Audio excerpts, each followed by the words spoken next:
What's going on, Falcon fan? This is Maracundo coming back at you with another video. So today we're going to talk about the draft series of the offensive linemen. We already know that these Atlanta Falcons have a great starting five, right? Those guys been intact. They've been playing together for years, especially if you look at that right side with Chris Lindstrom and Caleb McGarry.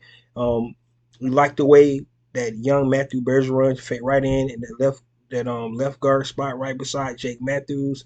Um, Now Drew Dalman been there a couple of seasons, so you like the way our offensive line is shaping up. Like I said, they brought back the offensive line coach. And so we like the continuity that we have in offensive line. However, you always got to make sure that you keep depth in those spots because one injury goes down can mess up the continuity, and you don't want that. They brought back Storm Norton, who's going to be our swing tackle as of right now. You like that? They also signed Ryan Newsel, brought him back. We got Javon Gwynn, who's still on the roster as well. It was reported today that they just released Justin Schaefer. So you want to be able to keep that depth for your offensive line. So today we're going to talk about a couple of guys, not guys that could go high in the first round, but some guys could still go in the first round. But definitely, I think guys that will be picked on day two or this draft in 2024. We know about the big name guys, the Joe Alts, the Chafanus, right? We know about all those guys and things like that. I still think this is a deep offensive line class in this 2024 draft, but some of these guys don't talk about today that Atlanta Falcons could definitely target in day two and round two and three and see if they could actually pull some of these guys off the board. So with that being said, if you have not already, go ahead and please subscribe to the channel. Please hit that notification bell so you know when I drop another video. Please hit the like button so I know you guys like to hear what I talk about. Then please share my video throughout the YouTube universe so more people can come in here and talk about these Atlanta Falcons. So the first guy I'm gonna talk about is Amarius Mims out of the University of Georgia, a guy who has not played a lot in college. However, he's still slated to probably be a top 50 pick, and just clearly because of his size. 6'8", 340 pounds. He only played 682 snaps at Georgia, just 8 starts. You got to remember, Georgia has a lot of talent offensive lines that be coming out, so he was playing behind some talented guys, at the University of Georgia. This year, ankle injury kind of kept him out. um, he is a smooth tackle coming off the sides. Have played on both sides, left and right tackle, at the University of Georgia.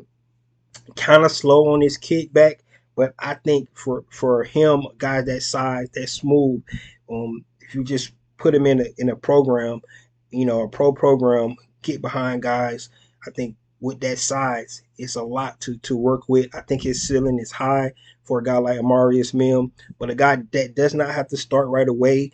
Like I said, we already got our swing tackle, but I like a guy this size.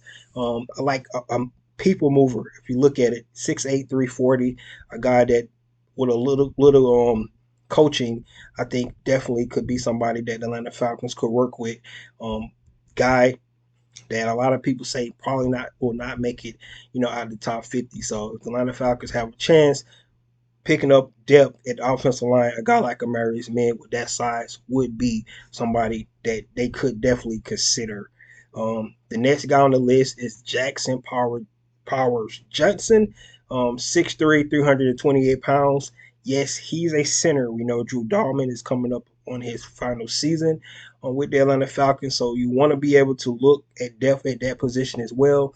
Plus, Drew Dalman sometimes kind of iffy in pass protection. So if you want to, look at a guy like Jackson Powers Johnson, a guy that's the best interior lineman in this draft. So maybe get picked in the first round. You just don't know. But a guy that could be upgrade to a guy like Drew Dalman. So if they want to bolster up that offensive line, I think the biggest thing for this Atlanta Falcons team in 2024, especially with Kirk Cousins under center, you want to be able to protect him. $180 million man, you want to be able to do that. You want to continue to be able to run the ball. I love the continuity that we have in this offensive line, but anywhere you can make improvements, I don't see nothing wrong with that. So getting a guy like Jackson Power Johnson, a guy that is really smooth, could really play in zone or gap schemes, um, can really get up on the second level. Just a smooth center. Does not have a lot of bad things in his game. So I like him. Kind of move really quick sometimes. He need to slow down. But a guy like Jackson Powers Johnson, to me, could definitely be a upgrade for Drew Darman. Just don't know. But if the Atlanta Falcons want to like get some big a big signing, if they can get him in day two to at least push Drew Dahlman, I wouldn't be mad with that at all. But I wanted to put an interior guy on here, can actually play guard as well. I do like our two guards right now, Matthew Bergeron, but Matthew Bergeron did play left tackle, so they want to push a guy like Matthew Bergeron out. When Jake Matthews leave, you can bring a guy like Jackson Power Johnson in as well.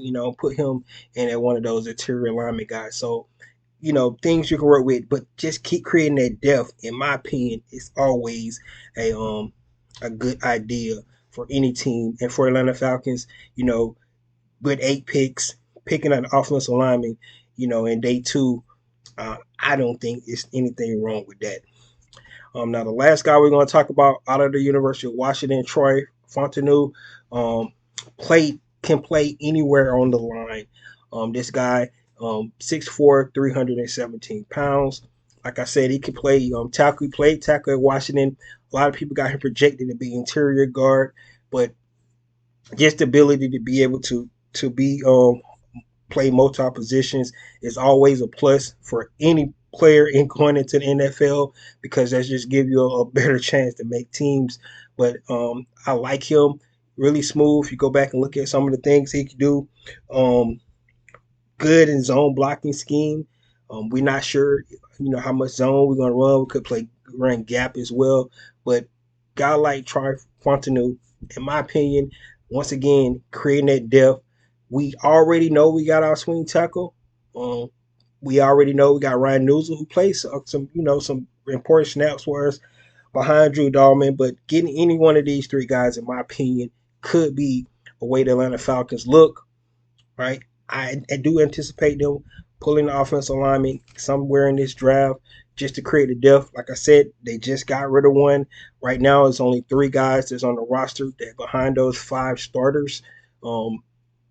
Hopefully, we don't get anybody go down. Hopefully, these guys play to their potential this year, and this offensive line be clicking, on all cylinders. But if not, you want to be able to have that insurance, somebody that shows that depth. And with any 3 of these guys,